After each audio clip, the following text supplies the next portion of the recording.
सबसे सबसे पहले बहुत बहुत धन्यवाद आप सब लोगों का। सारी बातें जो है वो शुरजीत ने कह दी हैं।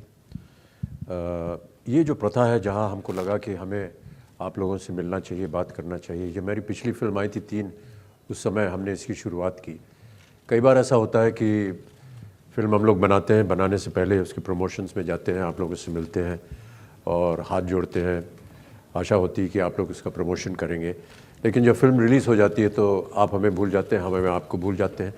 मुझे लगा कि क्यों ना फिल्म रिलीज़ होने के बाद अगर आप लोगों के मन के अंदर कोई ऐसे प्रश्न हो, कोई ऐसी डिबेट करने की विषय हो, तो हमें फिर से आपके सामने आना चाहिए। और क्योंकि मैं ऐसा मानता हूँ कि हमारे देश में, ख़ास तौर से फिल्म इंडस्ट्री में, डॉक्यूमेंटेशन की जो प्रथा है वो है नहीं। कई बार ऐसी बहुत सी बातें होती हैं जो हमारे मन में रह जाती हैं, जो आपके मन में रह जाती हैं, कभी बाहर नहीं आ पाती हैं। आप लोग पत्रकार हैं, आप अपने माध्यमों से उसे व्यक्त कर सकते हैं, लेकिन कुछ ऐसी बातें होती हैं जो हम लोग भी कहना चाहते हैं फिल्म की रिलीज़ के बाद, और उसके बारे में हम जानना चाहेंगे, आपसे सुनना चाहेंगे, आपके प्रश्नों का उत्तर देना चाहेंगे, बहस करना चाहेंगे। हो सकता है कि इससे शायद आगे कुछ लोगों का कल्याण हो सके। तो यही वजह थी कि आप लोगों को यहाँ बुलाया। हमारे लिए बड़े गर्व की बात है कि जिस तरह से इस फिल्म की प्रशंसा हो रही है वो अद्भुत रही है। कई ऐसे जगहों से, कई ऐसे व्यक्तियों से जिनसे कभी भी पहले कभी कोई संपर्क ही नहीं था, उनसे उनके मैसेजेस आते हैं, उनसे बातचीत होती है, और कहीं ना कहीं हमें लगता है कि जिस विषय से, जिस आशा से हमने इस फिल्म को बनाया था, वो कहीं ना कहीं पूरी हुई है।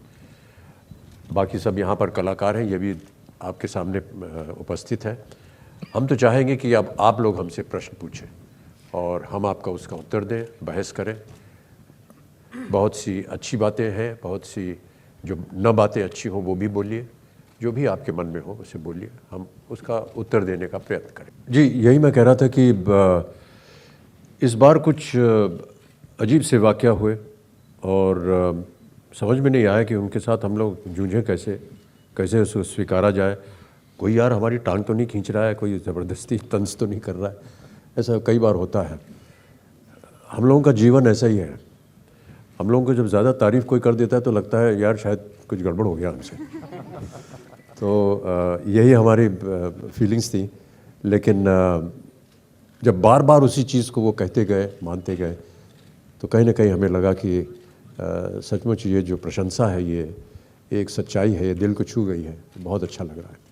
कामयाबी हमने कभी सोची नहीं थी। मुझे लगा, और जैसे कि कई बार हमने अपने इससे पहले जितने भी हमारा परिचय हुआ पत्रकारों से, हमने उनसे यही कहा कि जब शुरजीत ये एक सोच लाए हमारे पास, वो विषय ही मेरे लिए प्रबल था। 2-3 मिनट में हमने कहा हाँ, इस विषय पे हम काम करेंगे। उस समय मुझे मालूम नहीं था कि मेरा रोल क्या होगा, कहानी कैसी होगी, कौन मेरे साथ काम करेगा, कौन इसे बनाएगा, कौन इसका निर्देशन करेगा। केवल वो सोच जो थी वो अच्छी थी। ख़ास तौर से ये कि कई सालों से, जब से थोड़ी सी ऐसा माना जाता है कि हमारे दिमाग के अंदर थोड़ी बहुत बुद्धि है अभी भी, तो ऐसा लगा कि ये एक ऐसा विषय है जिस पर मैंने कभी इसको दोबारा नहीं सोचा इसके बारे में। मुझे लगा कि यही सत्य है, यही सच्चाई है जीवन की। और जिस तरह से हमारी परवरिश हुई, हमें ऐसे ही माहौल में हमें रखा गया, हमारी शिक्षा भी ऐसी ही हुई। और जब कभी भी इस विषय के ऊपर हम बातचीत या चर्चा होती थी तो मुझे अजीब सा लगता था। फिर जब एक आध कार्यक्रमों में मैंने भाग लिया जिसमें मैंने इस विषय पर बात की, और बहुत सारे ऐसे उदाहरण थे मेरे साथ, जो कि मैं एक जो टीवी शो कर रहा था, कौन बनेगा करोड़पति, उसमें बहुत से ऐसे हॉट सीट पर महिलाएं आती थीं जिनके जीवन को, उनके बारे में सुन करके मुझे बड़ा अफसोस होता था, कई बार क्रोध भी होता था। और जब मैंने उसका वर्णन किया तो यूनाइटेड नेशंस ने मुझे कहा कि आप गर्ल चाइल्ड के एम्बेसडर बन जाइए। तो उसके संदर्भ में भी जब मैं काम कर रहा था तो बहुत सी ऐसी घटनाएं सामने आती थी। तो कहीं ना कहीं मेरे मन के अंदर ये विश्वास था कि इस विषय के ऊपर इस तरह की एक फिल्म बननी चाहिए। देखिए, मैं पूरी तरह से सहमत नहीं हूँ आपसे। जब भी 70 के दशक में फिल्में बनती थी तो जो मर्द होता था, जिससे कि आप कह रही हैं, वो लड़ता किसके लिए था? वो अपनी हीरोइन के लिए लड़ता था। तो ऐसा कहना कि हम सिर्फ अपनी मर्दानगी दिखा रहे थे, ये शायद इतना उचित नहीं होगा। हमेशा जितना भी हीरो था वो अपनी हीरोइन के लिए ही लड़ता था, पोइटिक जस्टिस वहीं पर आता था। वो विलन को मारेगा, अच्छाई को सफलता मिलेगी, बुराई के ऊपर जीत होगी। तो ये सारी बातें तब से चली आ रही हैं। हाँ, हो सकता है कि जैसा आप कह रही हैं बहुत सारे मुद्दे बदल गए हैं और महिलाओं को प्राथमिकता दी जा रही है, होना भी चाहिए। जैसे जैसे समाज बदलता गया, जैसे जैसे दशक बदलते गए, आदतें बदलती गईं, ये सारी चीज़ें जो हैं ये बिंबित करती हैं हमारे सिनेमा में। हमने केवल एक दर्पण आपके सामने रखा है और हमने कहा कि इसे देखिए, हो सके अगर इसमें आपकी शक्ल दिख जाए तो उसे परिवर्तित कीजिए, उसे बदलिए, या जैसा कि हम कह रहे हैं वैसा कीजिए। कष्ट तो हमें हर रोल करने में होता है और हम तो यही मानते हैं कि जब भी हम किसी रोल को एक्सेप्ट करते हैं या मान्यता देते हैं तो उसमें जितना कुछ हमें कहा जाता है करने को या जिस तरह से उसका किरदार बनाया जाता है उसको पूरी तरह हम लोग निभा सकें, यही हमारे लिए एक ध्येय होता है। लेखक ने लिखा, निर्माता निर्देशक ने उसका विश्लेषण किया, हमको समझाया, सिखाया, कैमरा के सामने हमें डाल दिया, हमने अपना काम शुरू किया। कई बार ऐसा होता था कि हम गलत दिशा में जा रहे हैं तो वो हमें सही दिशा दिखाते थे, तो अंत में हमने वही किया जो हमको बताया गया करने को। कष्ट तो हमें प्रत्येक फिल्म में होता है, रात को नींद नहीं आती, कल सुबह कैसा होगा, कैमरा के सामने जा कर के कुछ कर पाएंगे या नहीं कर पाएंगे, ये सारी चीज़ें होती हैं। जी, मैंने कई बार कहा है कि जो कुछ भी मैंने इस फिल्म में एक संवाद के तौर पर कहा है, वो यदि मैं ये फिल्म में काम न करता होता तो भी मैं अपने निजी जीवन में ऐसा ही सोचता। मेरा ऐसा मानना है कि जितना कुछ भी हमने अभी सुना है, जिस तरह से हमारे पास लोगों ने पत्र भेजे हैं, मैसेजेस भेजे हैं, मुझे नहीं लगता कि किसी को अब बताने की ज़रूरत पड़ेगी। मुझे ऐसा लग रहा है कि जैसे जनता जो है वो हमेशा होशियार रहती है, जनता जनार्दन है और वो समझ गई है कि हम लोग क्या कह रहे हैं। हमने इस फिल्म में कोई भी प्रचार नहीं किया, ना ही हमने कहा कि आप ऐसा कीजिए, ऐसा मत कीजिए। हमने केवल, जैसा कि मैंने कहा, एक शीशा आपके सामने रख दिया है और जनता बहुत ही होशियार है। देश की जनता जो है वो देश चलाती है। उन सब ने ये समझ लिया है कि हम क्या कहना चाह रहे हैं और अपने आप में वो कहीं ना कहीं एक विरोध है उनके मन में, कहीं से कहीं एक ऐसी विचारधारा उत्पन्न हो रही है जो कि हमें लग रहा है कि एक जैसा मूवमेंट शुरू हो गया है। बहुत से लोग आए हैं हमारे पास जिन्होंने स्वयं कहा है कि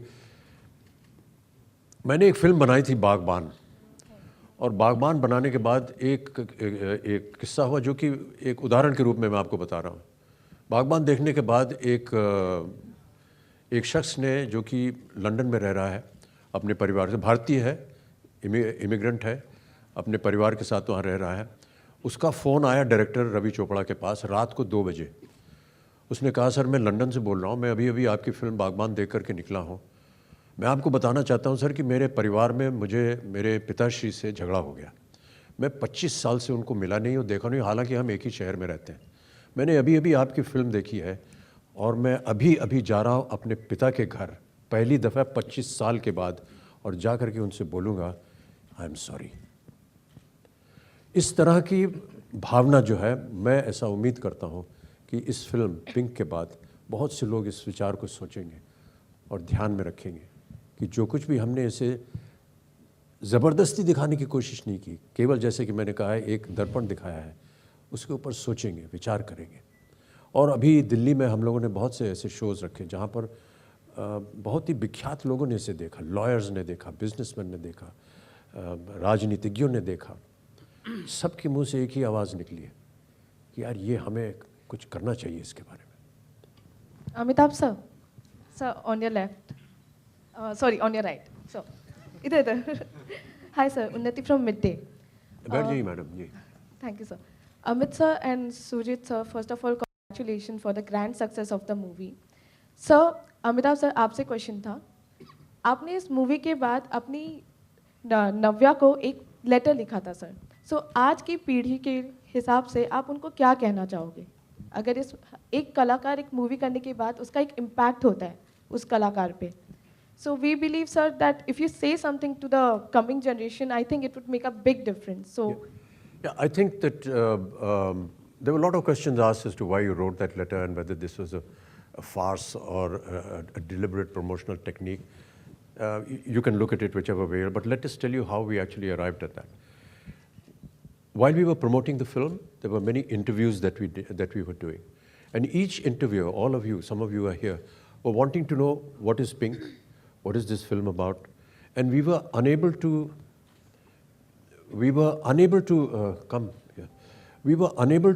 describe the content of the story without disclosing the story. And because it is a thriller, we were unable to describe what Pink was and what it meant.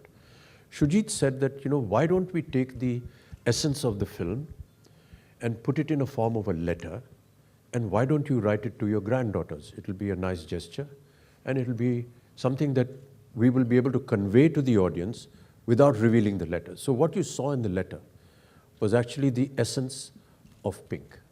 And I think that is what went out.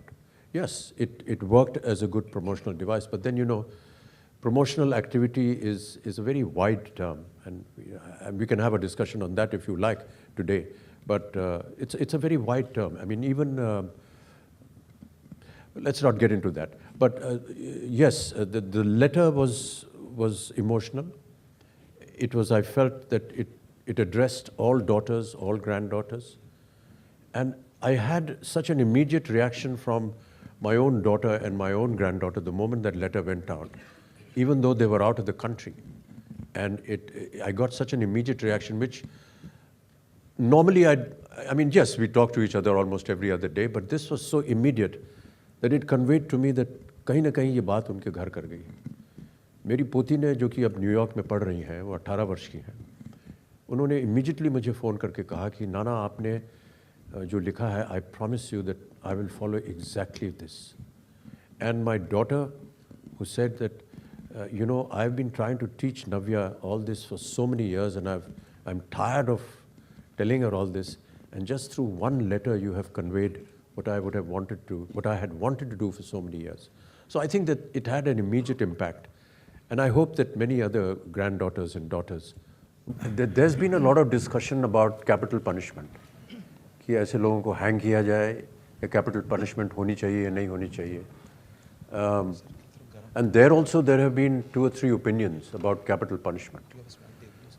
Many say that so-and-so murdered somebody, he should be hanged. And then there is a whole process of law that takes place, and say after 2 years, 3 years, 5 years, 6 years, the final judgment comes, yes, hang him to death. The argument that was given at that time, and this is not my argument, it's just something that I keep reading, is that you are replicating for the murderer what he did to the victim. He killed, therefore he must die. And the argument that again is very strange. They said the person who was killed immediately on the spot, perhaps without knowing. The person who's going to be killed or going to be hanged is living in fear. I don't know when I'm going to be hanged and when I'm going to be killed. Is that more serious, or is this more serious? It's a huge question mark. Because that person who's in jail, who doesn't know what his fate is going to be, is living in fear every second कि आज मेरी मृत्यु होगी या कल होगी या 4 साल बाद होगी. So they feel that is equally serious as far as capital punishment is concerned. And there's a huge debate going on this. Yeah, there's a world debate going on in this. Yeah. आपका point of view क्या होना चाहिए? ये कानून तो बन ही रहा है, और बहुत से कानून बन गए हैं, और कई जगह उनका दुरुपयोग भी होता है. बहुत से लोगों का ऐसा कहना था कि सर ये जो महिलाओं के लिए तो आपने कर दिया है, मर्दों के लिए नहीं किया. और वो कहते हैं कि सर कई बार ऐसा होता है कि महिलाएं जो हैं, क्योंकि उनको मालूम है कि कानून इस तरह का है, वो जानबूझकर किसी मर्द को फंसा देती हैं. सर इसने मुझे मोलेस्ट किया, अब आप उसको प्रूव करते जाइए, तब तक वो तो अंदर हो गया. But that matter was very क्या भैया ये क्या है? गरम पानी के लिए रखा था. नहीं इसकी जरूरत नहीं यार उसका. उसकी भी एक छोटा सा मेंशन है हमारे शुरुआत में, जब प्रोसिक्यूशन के लॉयर पीयूष मिश्रा जी आर्ग्यू करते हैं तो इसी बात को उठाते हैं. लॉज ऐसे बन गए हैं वे women are misusing this law against men. And there have been, actually, I don't mind stating it, there are many friends of mine who have come and said that some of their friends are actually in jail because the woman has misused this law against them just because they have the power. you know, they weren't able to comply, if I can put it mildly, to what the lady was wanting, and therefore he's in jail now. So it's working in reverse also. Very few cases, and they can be fought in court and all that. But yes, that is also happening, and that mention was made by the prosecution, Piyush Mishra, in the film, in the beginning of his argument. His if you opening remember. opening argument was Opening that. argument was that.